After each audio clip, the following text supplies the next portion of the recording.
He's going to be giving us a 30-minute presentation on practical ideas for using 21st century skills in the classroom.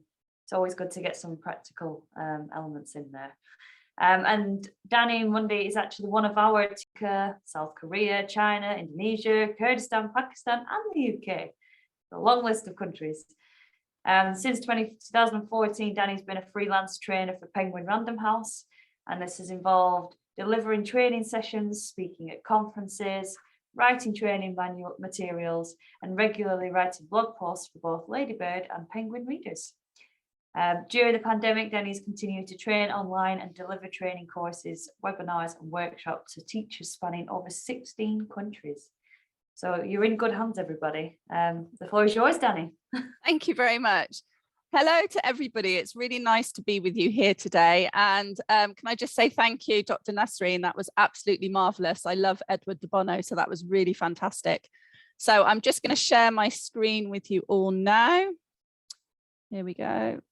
And if you could just give me a thumbs up on your video screens, let's get it to the right place. If you can say, thank you, Dr. Gabrielle, brilliant. Okay, so it's quite a short talk and I'm going to keep it quite practical, okay? You've been absolutely marvelous in the chat box so far, so please continue doing that when I'm asking you questions as we go along. So, as I said, we're going to focus on practical tasks, and this is very much me and how I am as a teacher and a trainer. I really focus on a lot of practicality in the classroom, and we're going to look at creating engaging classroom tasks to promote the 4 C's. So, exploring 21st century skills. Now, this is a term that we've seen so much of, and actually, I think we're kind of leaning more towards global skills now. So just very quickly before we get started, I think the majority of them, collaboration, exploiting technology, which we've all had to do during the pandemic, digital literacy, a lot of reflection, critical thinking, we've heard about some of that already today, learner autonomy, and global citizenship. So I'm going to start with a quote. And for me, this is really quite powerful, and I think it summarizes learning very, very well. So can you just give me a yes or a no or a thumbs up on your video screen, whether you agree with this quote you can see in front of you? It says, engagement is the holy grail of learning. So let's have a look. A yes or a no in the chat box if you agree. Totally agree. Brilliant. Thanks, Shaima. Nahid, true. Brilliant. So there seems to be lots of yeses so far. Sure. Thanks, Mohammed. Thanks, Youssef. Okay. So for me, this is the most important thing. And I'm going to try and implement this today with this short talk based on practical tasks. But one of the top key things, you ought to be engaged. And this, engagement equals motivation. We often talk about motivation, but actually motivation won't happen unless our learners are engaged within a particular session. So let me just move my screen on. There we go. So before we start an activity, I'm just going to show you another quote here. And when we talk about the 4 C's, critical thinking always comes up. So this is a brilliant quote that I found from a brilliant book, actually. And this is a book by Paul Dummett on how to write critical thinking activities from a teacher's perspective. And he says, critical thinking goes to the root of all learning, which is to question. When we question and evaluate information, we trigger deeper processing, which in turn helps us to commit ideas and language to our longer term memory. So this is something quite powerful, this idea of deeper processing. When I'm training, I always say we don't want to sit on the surface, we want to go beyond the surface. And this is this deeper processing and question as much as possible. And the power here is it's saying that actually this can help with longer term memory. And actually, I think as teachers, we all want our learners to remember as much as they possibly can. So I think this is a really nice quote. And if you get the opportunity, have a look at this book because it's marvelous. Okay, so what we're going to do here is can you all see the picture on the left-hand side? It's left-hand side on my screen. Okay, and I've blanked half of the picture out. So in the chat box, I would like you to put what you can see in the picture so far. Just what you can see in the chat box.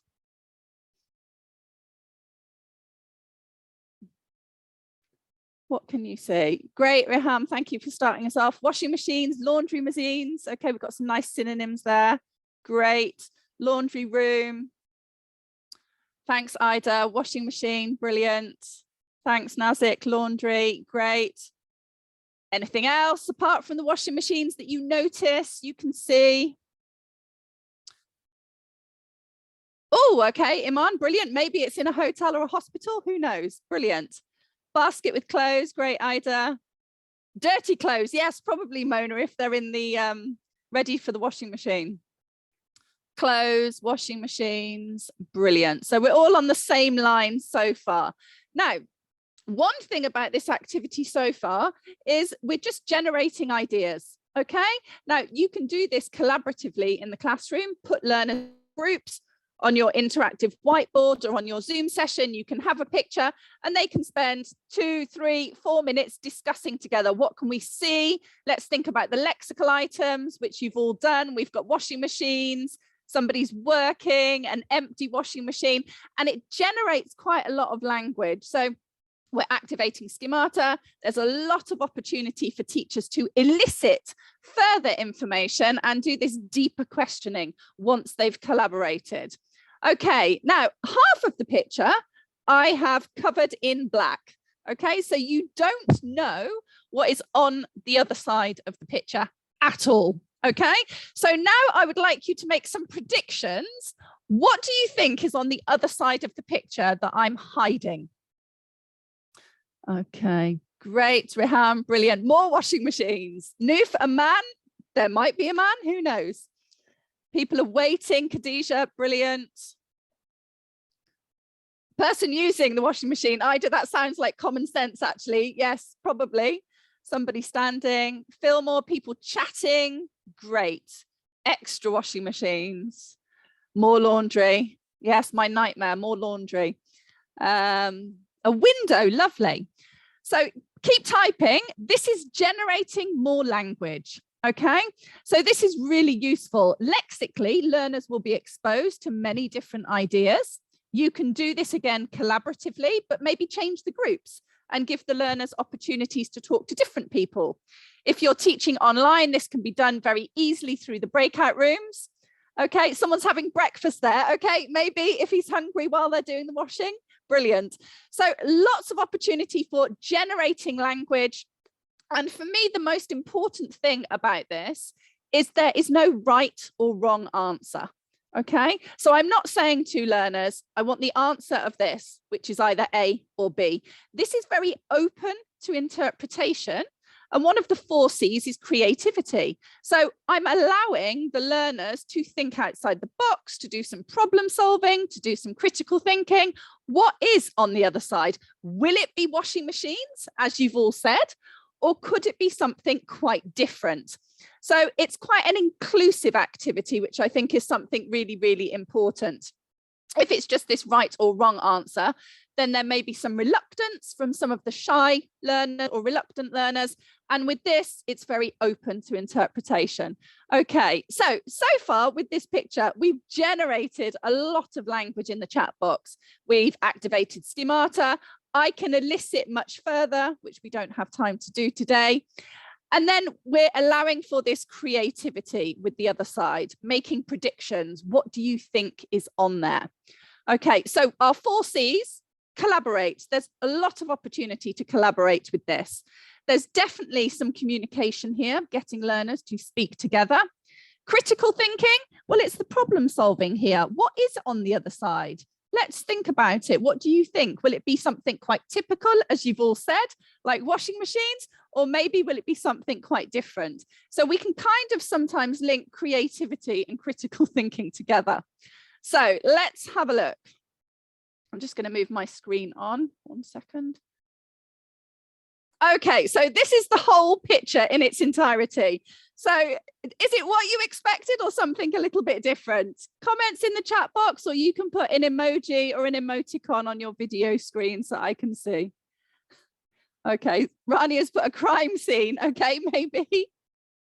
Okay. Well, she's using the washing machine. Hilarious. Okay. Didn't expect that. Great, Ida. Okay, so sometimes thinking of things that are going to cause a bit of humour in the classroom and actually something non-typical to really get them thinking. And actually with this picture activity, it's something that can be developed into a whole lesson, because now we have lots of opportunities to explore this picture a little bit further. Mona, that would definitely be me in my house searching for the other pair of socks. My children always lose their socks. We never have pairs. Brilliant. Okay. So can I ask you just to put an idea now? We've looked at the picture. You've made predictions. Now I'm showing you the picture in its entirety. What do you think? What type of activity could you do with your learners now? Now they're seeing the picture, the full picture. What do you think you could do next? Any ideas at all in the chat box? And it can be anything. Great, Adele, predicting, absolutely. Yes, Noof, what is the woman doing? Absolutely. Great, Samar. Yeah, thinking outside of the box. Absolutely. Right, absolutely, Nada. So this has been a speaking lesson, but I always say there's a power for integrating skills. So actually to do some writing next, the learners have done so much language and speaking, the writing should be a much simpler process. Great. A speaking activity. Is it a man or a woman, Iman? Who knows? Brilliant. To ask the student to tell the story of that man. So we have a lot of opportunity here for creativity, for further critical thinking, collaboration and communication. And it's the most simplest thing that we can do as a teacher. Now, I'm showing you a very strange picture and I just wanted to make you laugh. But if you're teaching younger learners, this is absolutely marvelous for storytelling. So to activate schemata before they start reading a particular book. So there's lots of different you could use it. You could find a picture related to the topic that you're going to be focusing on in the classroom. We've got some great ideas. Taking her child out of the machine. Okay, that's a brilliant one, Samar. That's something I haven't had to do yet. None of my children have gone in the washing machine, but who knows? Absolutely. Great. So you can see all of the ideas that you had in the chat box. They're all brilliant ideas. It just depends on our class profile, our students, our learning outcomes, the aims of our lesson, and what we want to do. So it's just a really lovely way to tick the 4 C's, generate lots of language, but do it in quite an engaging way. So remember the quote that I showed you at the beginning, engagement is the holy grail of learning. Voila, brilliant. Introduction to lessons, absolutely. Lots of guessing, predicting the topic. Okay, great, Nada. Yeah, please have a go and let us know how you get on. Fillmore, I absolutely love that idea. I think that's brilliant. And if you're teaching maybe younger learners, 8, 9, 10, he's put the machine that leads to a parallel world. And then that could open up a whole opportunity for more creativity, problem solving, thinking outside the box, and so forth. Abnormal to normal thinking. So for me, that's just simple. And for any of you, I recognize some names on here that have been with me in some of the TESOL courses with Notting Hill. I always say use the KISS method. Keep it simple. Sometimes we can overcomplicate things, and you can see with a very simple picture, I've just concealed half of it. We've ticked all of the 4 C's, and there's a lot of opportunity for further exploration within that particular lesson. So go and find some really lovely pictures that you can use and do that activity with your learners. So exactly as I've said, a lot of ideas for collaboration. We can say to the learners, well, is it the same as you expected or different? But they have to tell you why. They have to justify their reasons. So we've got some higher order thinking skills there. Communicate by comparing lots of ideas. So lots of peer collaboration, sharing the ideas they had along the way. Critical thinking, problem solving, what happened, creativity, as we said, and communicate and collaborate maybe in a writing task just based on the picture that you looked at. So there's lots of opportunities for lots of things to do with just one picture. Right, okay. Does anybody know the balloon game? Can you just give me a yes or a no in the chat box? It's probably one of the oldest TEFL games. It's something I did on my CELTA in '98, a long time ago. No, Snoof saying no. Okay. Anyone heard of the balloon game? We've got lots of no so far. Okay, well, we'll have a look at the balloon game. The balloon game can be used in many, many different ways. Okay, now you can see the balloon that I've got on the page here. I've just put all of the ideas related to 21st century skills. So you should be able to see reflection, critical thinking, creativity, collaboration, digital literacy. You can put anything in the balloon. And the main idea of the balloon, I'll just draw here so you can see, is this bit here that I'm just highlighting in red. So you're in a balloon, but you have to reduce the capacity or it will crash. Okay, so keep 4 people in the balloon and get rid of 3 people. The numbers can change depending on the numbers that you have in the group. And this is a great way to get learners to think of problem-solving tasks, to be creative, to justify their reasons. So we've got our higher order thinking skills. So just in the chat box quickly, all of these 21st century skills, we're told all of the time, we need to use them in the classroom, everything's changing, make sure you're using creativity, collaboration. Just from looking at that balloon, if you could remove one of those global skills or 21st century skills, which one would you eliminate? Just in the chat box.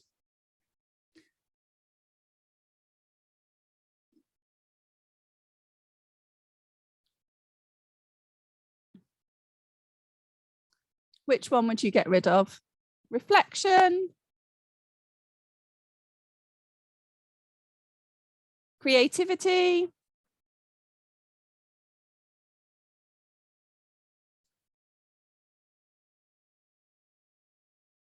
anybody?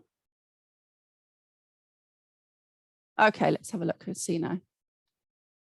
Okay, global citizenship. Okay, thanks, Noof. Okay, someone's put they're all important. Yes, they are, but this is about really thinking about it and justifying to get rid of one.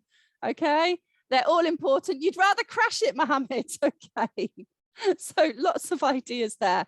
Now, I just use that as an example because it's what we're talking about today. But you can see on the screen where the bullet points are. It's a really good game for occupation. So maybe you give your learners roles. You're going to be an artist. You're going to be a surgeon. You're going to be a chef, you're going to be a dentist, and they really then have to explore these occupations and think about the ones that are really useful and will help them as much as possible while they're in the balloon. So occupations is brilliant to do. Global celebrities. So maybe think of lots of famous people, and then you have people being able to express their opinions, who they like, who they don't like, who they would definitely eradicate. But again, there's lots of opportunity for justifying why. Football players, so if you've got a group who are all a bit football crazy, that's a really nice one to do because maybe they all like different teams. It's personalized, they like them, they know something about it, so it's easier to talk about. Maybe cities in your country and types of animals. So this balloon game is probably one of the oldest English language teaching games, but again, working in collaboration, communication, lots of opportunity for thinking outside the box, higher order thinking skills, and a really simple game or activity to set up within your class. So the balloon game is great. What do you think of the balloon game? Is it something you can adapt for your learners? Can you just put a yes or no in the chat box? Great, Shaza, great, okay. You can do it with any age and any level. You can change the language according to what you're teaching. It could be a really nice way to review language at the end of a particular topic as well. Let's see in the chat box. Great, okay. So a really, really old game, but sometimes some of the older things are really, really good. So I know Noof's here today and she's seen this with me. So this is a brilliant, brilliant tool, and it's absolutely marvelous to focus on all of the global skills or 21st century skills that we know. So you can see highlighted in red on my screen, I've put, what do you know about the crown? And if you don't know anything about the crown, just based on the word. So again, in the chat box, what do you know about the crown? If you know anything about it. And if you don't, based on that word, what can you guess about the crown? So just in the chat box, please. Nothing. What crown? Okay. Royal family, Khadija, brilliant. No. Okay, a series, brilliant. Noof saying yes, it's a series, great. The life of the royals, Taslima, brilliant. Okay. Power, great word. And again, with all this language, there's opportunity to do some concept checking, to elicit further and so forth. So this is a fantastic free tool. And you can see on the top of my slide, it says Giffron. And the idea with this tool is you go onto YouTube and you find any video that you're going to use with your learners, and you can turn the screenshots into GIFs so they move on your screen. So you can see this crown is animated, and this can really help with engagement. Okay, and if there is engagement, it may be easier to activate schemata. We can discuss and make predictions in groups. There's opportunities for critical thinking and problem solving. Well, the crown, okay, let's think of the word if we don't know anything about it. What's it about? What can we predict? So the second thing is the crown. It's a series all about the royal family in the UK. Really good, authentic listening practice, but it's based on historical fiction. So this opens up a whole other box related to critical thinking. You can get your learners to explore, to do some research further, and find out whether the crown, which is historical fiction, well, is it true, reliable, valid? Can you find any facts on the internet and maybe do some project-based learning tasks that are very good at encompassing the 21st century skills? So it's just www.giffron, and it's brilliant. So the second one here, we can see this is supposed to be Princess Diana. Obviously, it's an actress. So very quickly in the chat box, from looking at this picture, can you think of any words, phrases, situations? Yes, Nada, I'll put it in the chat box at the end. Yeah. She looks unhappy. Great, Noof. Yeah, she doesn't look very happy. Despair, Nazik, great word. Lots of opportunity there to ask learners for synonyms, antonyms. Thinking about the letter she just read, great. Thinking, lost, lonely. So again, we've got lots of words in there. So if you want to look at a film or part of it, or just a topic, find a YouTube video, turn them into GIFs. Very, very simple. And I'll just show you the next one. This is going to be the new series of The Crown, and this is going to be the actress who's going to play the Queen. And you can see just the fact that it's moving, it's a bit animated. You can add text to it, which could be questions, ideas, hints, clues. It's just a really nice thing to do. So if you've got younger learners, you could find a cartoon that they really enjoy or they really like, and you can make GIFs with Giffron. It's very simple. It will make it much more engaging for your learners. So Giffron, and the link is in the chat box. Thank you, Dr. Amira, and a few other people who put it in there. It's free. Fantastic. You can make GIFs and add text. Really great way to engage your learners, which means they're more likely to collaborate, to be creative, to do some problem solving. You can use any link from YouTube. I like using film trailers. So a trailer is something for a new film that's about 2 minutes long, and you could find the most interesting pictures and turn it into a GIF. You can think about personalization. What do your learners like? What do they enjoy? It could be a documentary, a tourist video, and it's great for pre-reading tasks. So it's a really, really good tool that can help us use all of these 21st century skills in the classroom. So have a look at Giffron. It's really easy. If I can use it, anybody can. You don't need to have superb tech skills to be able to use it. So this activity is the artichoke. Can you just tell me quickly, do you have artichokes in your part of the world? Let's have a look. A yes or a no? Have you seen an artichoke before? Yes, yes, yes. Brilliant. Okay. Right. So we're going to think outside the box a little bit here. What I would like you to do is not mention anything related to cooking and not mention anything related to eating. So look at the artichoke, the picture that you can see here. Think about the shape, the form, and I want you to do some problem solving. In what other ways can we use an artichoke? So really try and think outside the box, not cooking, not eating, But what other ways could we use an artichoke? Let's have a look. Oh, bouquet of flowers, lovely. Interior design, stamping, drawing, decorating, collage, doa, colour for painting, Khadija, throw it out. Okay, painting. Lots of painting here. It looks like a trap. Craft and model, counting, Marwa, brilliant. So maybe you could peel the leaves and get them to do some counting. Fantastic. Craft. Ah, Batul, I love that idea. So every petal can be used for a new topic or new idea. Science lab decoration. Okay, so this is one of the easiest tasks to get your learners to be creative a little bit. Think of an object, but they're not thinking about something very typical to do with it. They've got to think outside the box. So I've just put at the bottom of this slide, you could do the same thing with anything, but personally for me, I've used a paperclip before with teenagers, Play-Doh with maybe younger learners. In what other ways can we use Play-Doh? A cabbage, a cup.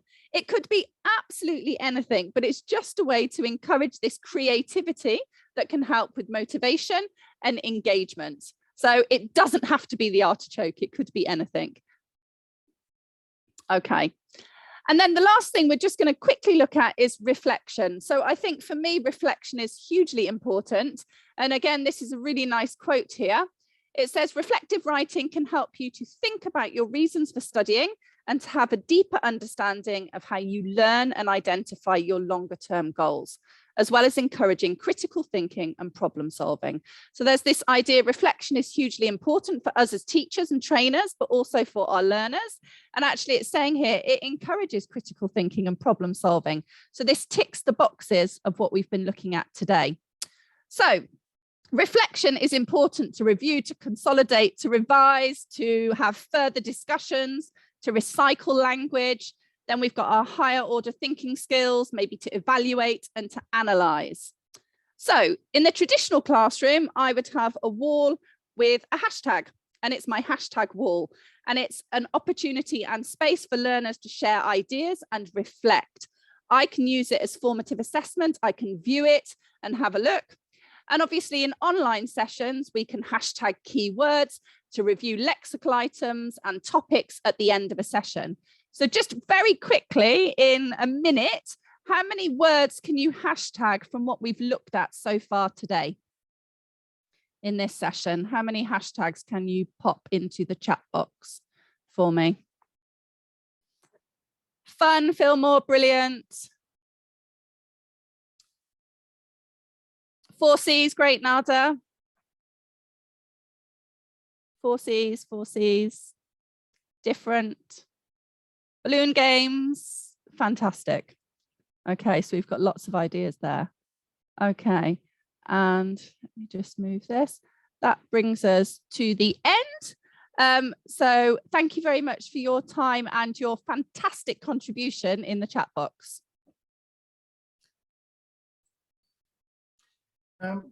Well, thank you very much indeed.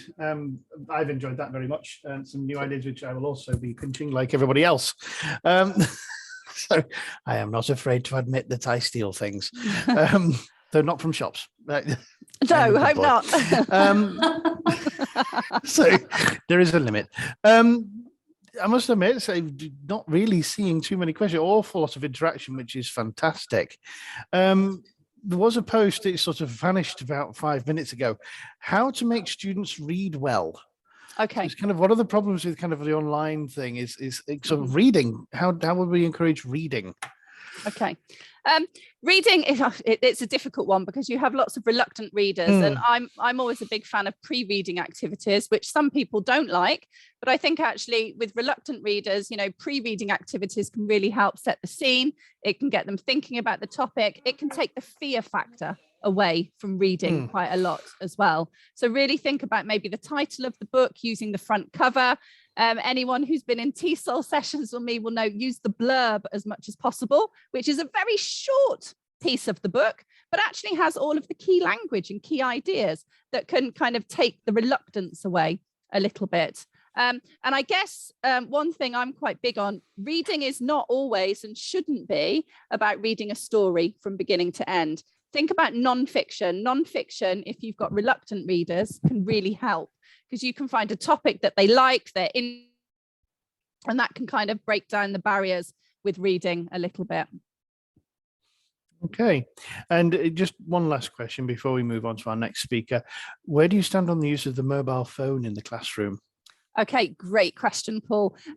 So I think it really depends on the age and level of your student. So I do a lot of adult teaching and training, and I teach a lot at universities. So in my classes at universities, my students have their phones because I can use Mentimeter, especially if I've got students from Asia, because they're used to using it all the time. Young learners, absolutely not. I don't think it's feasible. I don't think it's possible. I think maybe secondary school, but then that will depend on the rules in a particular school, because I know my children are not allowed their phones at school. But I think if you've got teenagers and older adults, you know, to use things like Mentimeter, or even to use something like Telegram or WhatsApp, where you've got a group, especially for that class where they can collaborate, can be really, really useful. But younger learners, really, really tricky. I can't see my 6-year-old daughter doing anything on a mobile phone related to learning. So, yeah. Yes, that is kind of a drawback. I mean, my son's kind of the same. It's like, as soon as he sees a phone, he's like, I'm going to study, no play games. Play games, yeah. Attention wanders in about 10 seconds. Yeah. Well, thank you very much indeed. That was very, very interesting. So very informative, and there's been an awful lot of excellent feedback. So yes, it seems like everybody's been taking something away from that. So thank you. Good.